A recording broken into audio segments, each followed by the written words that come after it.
ઉકાઈમાં 500 quarter વિસ્તારમાં ઉકાઈ અને GB કોલોનીમાંથી એકત્ર થતો કચરો ટ્રેક્ટર ભરીને ખુલ્લેઆમ ફેંકવામાં આવતો હોવાના કારણે સ્થાનિક રહેવાસીઓમાં રોષ ફેલાયો છે. ટ્રેક્ટર ભરેલ કચરામાં રહેલા પ્લાસ્ટિક અને પોલિથીનના કારણે સમગ્ર વિસ્તારમાં દુર્ગંધ અને ગંદકીનું સામ્રાજ્ય જોવા મળી રહ્યું છે.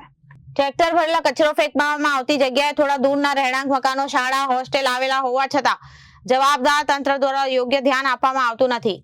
ઉકાઈ પીડબ્લ્યુડી ઓફિસના સાહેબ પોતે આવીને કચરો લઈ જઈ જગ્યાએ ફેંકવામાં આવે છે જેવું જરૂરી છે અને ગંદકી અને દુર્ગંધના કારણે 500 ક્વાર્ટરથી વર્કશોપ તથા જતા લોકોને ફરીને પાથરડા કોલોની થઈને લાંબો ફેરો મારીને જવું પડે છે. ટ્રેક્ટર ભરેલ કચરાના ઢગલાઓ પાસેથી મોટી સંખ્યામાં ગયો અને ભેગી થાય છે અને ખોરાકની શોધમાં પ્લાસ્ટિક સહિતનો કચરો ગળી જાય છે જે તેમના સ્વાસ્થ્ય માટે ગંભીર જોખમ ઊભું કરે છે. સ્થાનિક માંગોએ માંગ કરી છે કે અગાઉ ઉકાઈના ગંદા કચરા વિશે પેપર સાથે ન્યૂઝમાં આવ્યું પણ કંઈ ફરક પડ્યો નહીં. હવે કોન્ટ્રાક્ટર બદલો કેમ કે વધારે ગંદકી રાખનાર કોન્ટ્રાક્ટરને ઉપર એવો કોનો હાથ છે?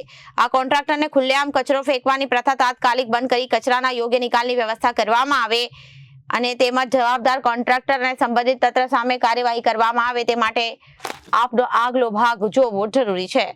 રિપોર્ટર આશિષ ગાવિત, જન આદેશ ન્યૂઝ, તાપી.